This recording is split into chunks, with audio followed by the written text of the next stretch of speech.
Assalamualaikum warahmatullahi wabarakatuh. Alhamdulillahirabbil alamin wa bihi nasta'inu ala umuri dunya waddin. Wassalatu wassalamu ala asrofil anbiya'i wal mursalin sayyidina wa maulana Muhammadin sallallahu alaihi wasallam wa ala alihi wa sahbihi ajmain, amma ba'du. Yang saya hormati Ibu Ika Arianti selaku dosen pengampu mata kuliah bimbingan konseling.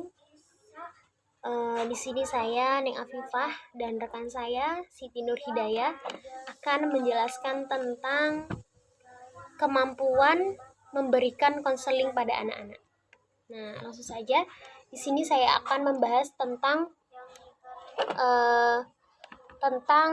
kepemimpinan.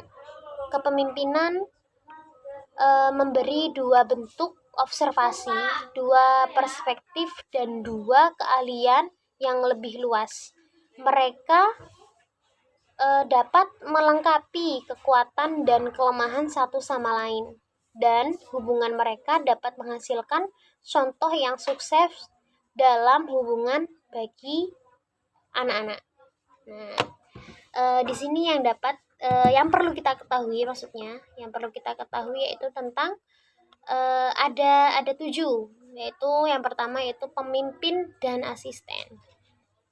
Nah, peran pemimpin adalah mengatur, memproses aktivitas kelompok, sedangkan asisten memiliki peran yang berbeda, tetapi sama pentingnya. Asisten harus membantu pemimpin mengatasi setiap masalah individu ketika tidak dapat diselesaikan. Nah, untuk yang selanjutnya yaitu untuk poin yang kedua yaitu gaya pemimpin. Gaya pemimpin ini bersifat fleksibel, sehingga pergerakan spontan dan penekanan pada gaya tertentu ke gaya yang lainnya yang dapat terjadi. Biasanya dalam pendekatan kepemimpinan proaktif, kami menggunakan gaya kepemimpinan bersifat demokrasi sebagai gaya yang dominan untuk membuat individu dalam kelompok merasa bebas membuat pilihan dengan batasan yang dibuat oleh kelompok. Nah, untuk yang selanjutnya yaitu tentang berdiskusi dan mengawasi. Nah, selama berdiskusi, pemimpin dapat membahas kebutuhan yang mendesak bagi individu, anak-anak, dan jika dibutuhkan dapat mengubah cara memfasilitasi kelompok untuk memenuhi kebutuhan. Nah, jadi yang di sini maksudnya jika berdiskusi, nah kita kan sudah mengawasi tuh.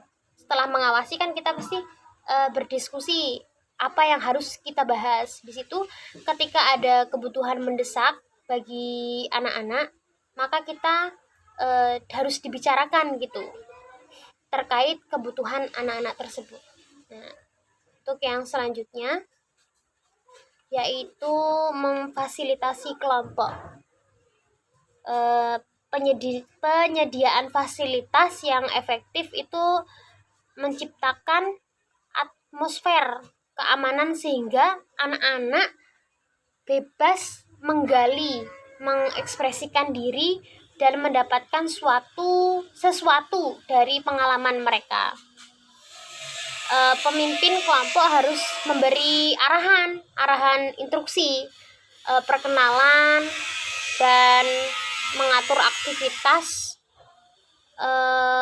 memfasilitasi diskusi, memberi dukungan juga bagi individu jika dibutuhkan, mengajar, menasihati, dan melakukan perilaku yang dapat ditiru. Jadi di sini memfasilitasi kelompok yang dimaksud itu maksudnya apa ya? Bukan memfasilitasi tentang apa yang kita butuhkan sih. Yang apa yang kita butuhkan, tetapi yang bahas di sini maksudnya kita itu tidak hanya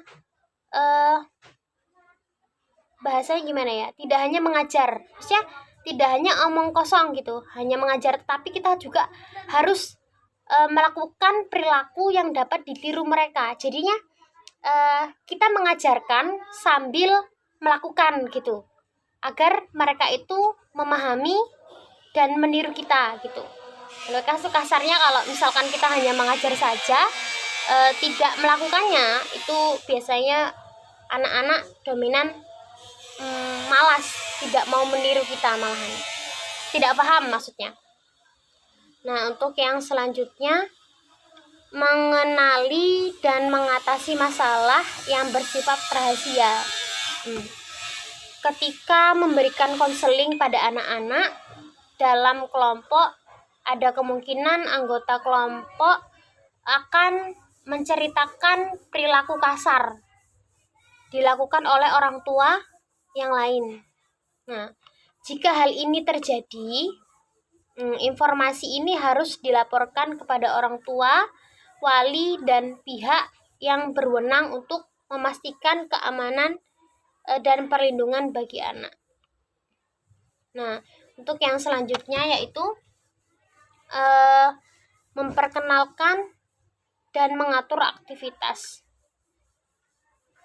Pemimpin kelompok harus menjelaskan apa yang diharapkan, yang diharapkan, yaitu ya kita mengajak anak itu sharing, beberapa anak lah dalam kelompok, biar akrab dengan aktivitas tertentu. Tidak jadi apa ya, anak tersebut itu kita ayomi lah, tapi di jam-jam tertentu, maksudnya di waktu yang khusus gitu, biasanya seperti itu. Nah, terus kemudian memfasilitasi diskusi. Pemimpin harus membimbing pertukaran verbal antar anak dalam kelompok saat diskusi langsung. Jadi mungkin yang dimasuk di sini fasilitasi diskusi kayak pertukaran gitu, mungkin apa ya, biar temennya nggak itu aja gitu, biar semuanya kenal. Jadi tidak akan terjadi yang biasa terjadi apa ya namanya geng gitu, temennya itu aja, nggak mau temenan sama yang lain. Jadi itu sekian penjelasan dari saya.